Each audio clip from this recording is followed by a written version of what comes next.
Thank you, everybody, for coming. It's exciting to be here and exciting to share a stage with John, who, like I said earlier, hired me. And what I want to talk about tonight, the title of the talk was From Noach to Abraham, from Noah to Abraham, and the Jewish approach to innovation. But before that, I'd like to start by talking about a dead Anglican priest, a French president, and a prime minister of Israel, who kind of walk into a room together, at least this room, and this wasn't how I intended to start, but the fodder was so good I couldn't resist. So on Friday, French President Emmanuel Macron said, "I always say, present me the woman who decided, being perfectly educated, to have 7, 8, or 9 children." I introduced him to my wife, who is perfectly educated with a master's and had 8 children. And he is but the most recent in a long line of people like this, and we'll talk about them through the Torah in a second.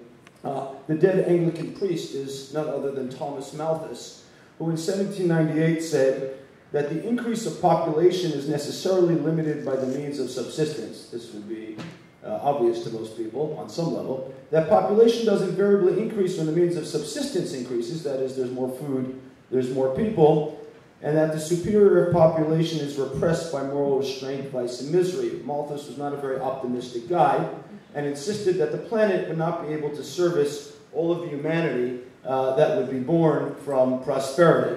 And it is that I wish to take issue with this evening, both with Macron and Malthus, the dead English or Anglican cleric, and the current French president, by looking at our own sources, the Torah. And I start at the end of Parshat Noach, which we read about 10 days ago, where the Torah tells us, Vayachel Noach isha adama vayitakarem, and Noach began.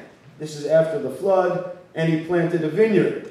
And this is a verse that appears after Noach leaves the ark, and it tells us that he is going to be a farmer. It tells us something else, which I will get back to in a second. And the rabbis point out on this verse, they refer back to a verse at the end of Parshat Bereshit, the first parsha in the Torah. The verse goes, Vayikra et shemo Noach lemor zei nachamenu mima'asenu be'etzvon yadenu min ha'adama asher hara Hashem. And this, referring to a person most likely, will relieve the suffering of our wretched land. And Chazal, the rabbis, teach us from this verse that Noach invented the plow.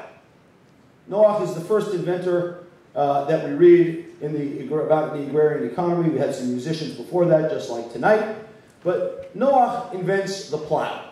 And I want to ask, how did the rabbis come up with this insight that Noach invented the plow? And I will remind you again of Malthus's statement that the power of population is indefinitely greater than the power in the earth to produce sustenance for man. That is, people prefer or enjoy having children more than the land can feed them. And therefore, necessarily, population growth must be curtailed. And so we had something similar happen, and I'm going to read you a list of numbers to give you the background to how the rabbis arrived at the fact that Noah invented the plow.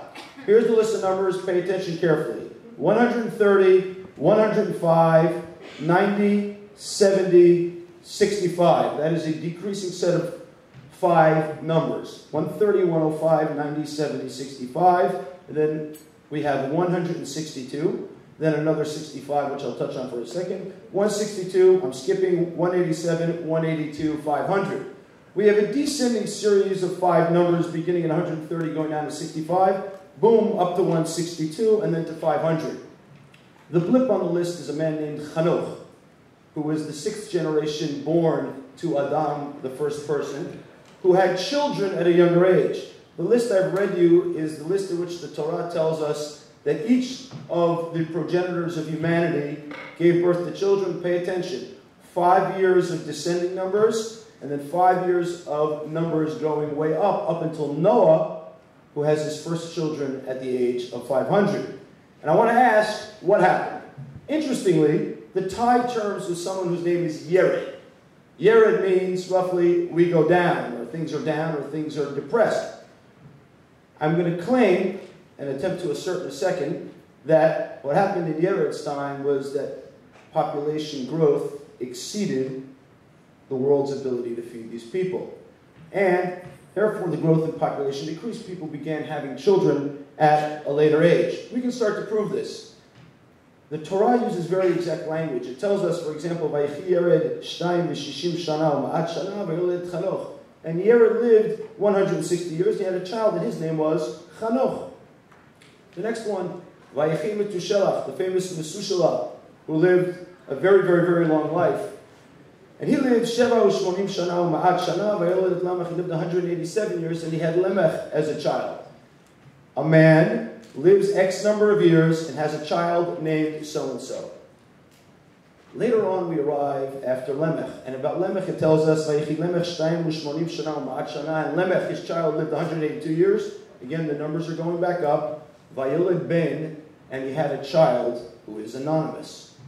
It's the only time in the list of 10 where it tells us, in a pronoun form, that a son was born. Vayikrat Shemon Noach le'mor zei nachamenu mima'asenu u'meitzvon yadenu me'anamasha Hashem. And then later it tells us that they called his name Noah. Now, why did the Torah change the way these verses are laid out? What I want to suggest is that his name wasn't originally Noah. Everybody else, all 9 other people born, it says so and so had a baby at this age, and his name called his name so and so. His name, Lemech, Chanoch, etc. Noach is called the son, because I think his name wasn't Noach. He became known as Noach when, as Chazal said, he invented the plow. He invents the plow, he changes the arc of sustenance on the planet. Remember what happened? The age that people had babies comes down, all of a sudden it turns around. There's population, too much population, all of a sudden it turned around, and people started having babies at a later age because they could not feed them. Then Noah comes, he invents the plow, and food production goes up. And we can prove this, because the Torah tells us, Vayechi Noach ben 500 shana ve'eled Noach et Shem et Cham ve'et Yafet, and Noach lives 500 years, and then he has his first 3 children. Or maybe his only 3 children. He has 3 children at the age of 500. And right after that, the Torah tells us, Vayike echel ha'adam l'rov al pnei ha'adamah, and it happened that human beings began to repopulate and increase the population of the world. Right after Noah decided to jump in and have children, because you could feed this population, people started to have children. And what happened was Noah came, and I assume the rabbis assume he invented the plow to increase the sustenance, and it unlocked both the land, which had been wretched and cursed. It made it easier to grow food, and it unlocked the wombs of the women. Itzivon yadenu, that word, etzev, and be'etzev tilbi banim, from the Kalah and Sefer Bereshit are the same word. It was stopped because it was painful, because it was difficult to feed these children. And all of a sudden, there's a huge population increase. And after a huge population increase, the Torah tells us very simply that we had Hamas, not the ones in Gaza, but Hamas, meaning an erosion in society. Population begins to grow, and we understand that from this innovation of the plow, wealth also begins to grow. Where else did Noah get the money, of course, to build the ark? And population grows, wealth grows, people grow, and that causes Hamas. What is Hamas? So when I grew up in kindergarten, they told me that Hamas was kind of violent. You beat up people and took their money. It was like mugging in the streets of New York.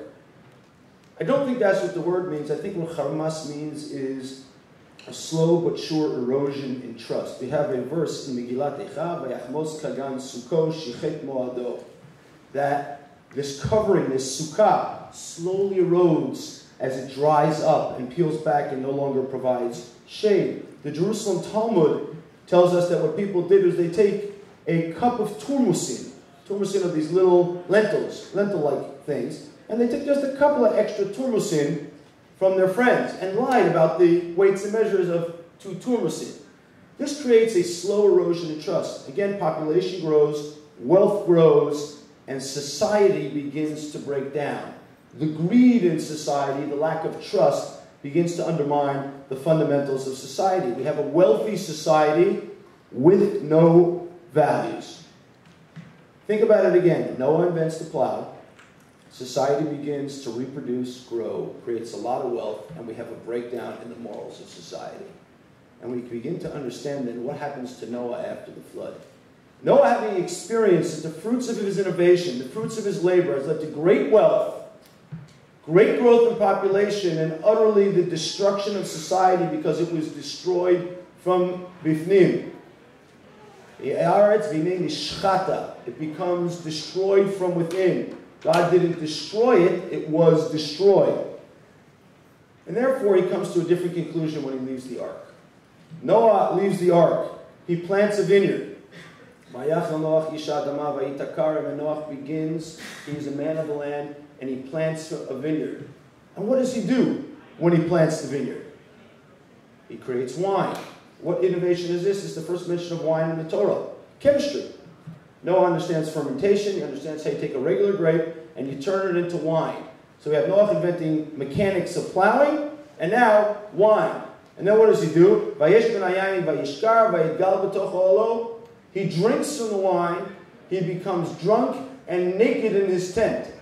Think about what happened to Noah. My first invention, says Noah, was the plow. I created great sustenance for humanity. We had great growth and great wealth, and I got wealthy and built an ark, and humanity destroyed itself from this innovation. My next innovation, chemistry.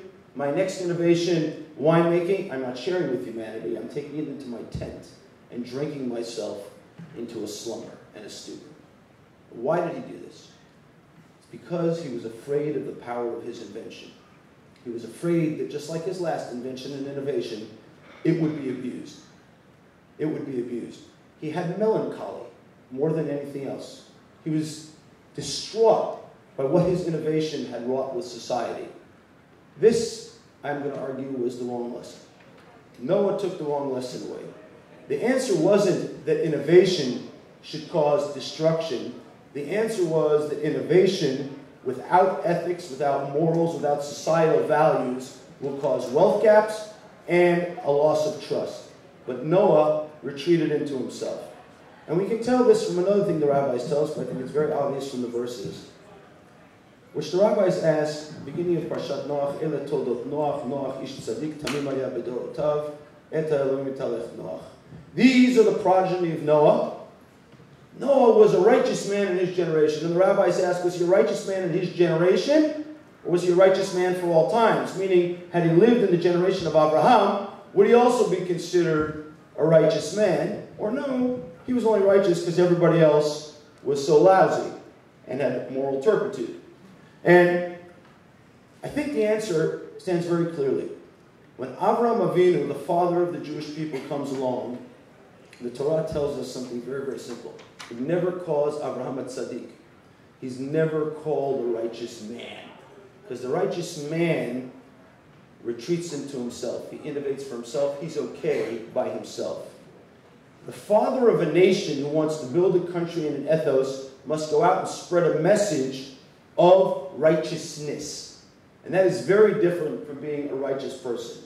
It's very different from being somebody who innovates for the sake of innovation. Avram too is an extraordinarily wealthy man. The Torah tells us, "V'Avraham kaved me'od b'mitneh b'kesef u'b'zahav." Abraham had tons of wealth, herds of sheep and gold and silver, and he went all over the place. And then, not in his own backyard, but in 5 towns along what's now the Dead Sea, he saw tremendous moral destruction in Sodom v'Amorah. And Abraham walks over to God and says, God, do not destroy these people. They may be destroying themselves because of their extreme wealth. The Torah tells us in Sodom and Gomorrah and Sodom and Amorah, Kigan Hashem ke'eretz Mitzrayim. It is an incredibly fertile and wealthy land. In fact, that's why the First World War was waged there. They came after the gold and silver and the wonderful wealth of Sodom and Amorah. But Abraham says, take care of these people. We can save them. Hashofet kol haaretz lo yaseh mishpat. Will the judge of the whole world not do justice by these bad people? He stood up for the bad people. He stood up to God and said, God, stop. Enough, we're not going to do this. And when God tells us why Abraham was chosen, this very, very wealthy man, he says, here's why Abraham was chosen to build a nation and to build this land. Ki da'ativ leman asher yitzavet banav ve'et beito acharav V'shamu derech Hashem lasot tzedakah u'mishpat. Because I know about Abraham.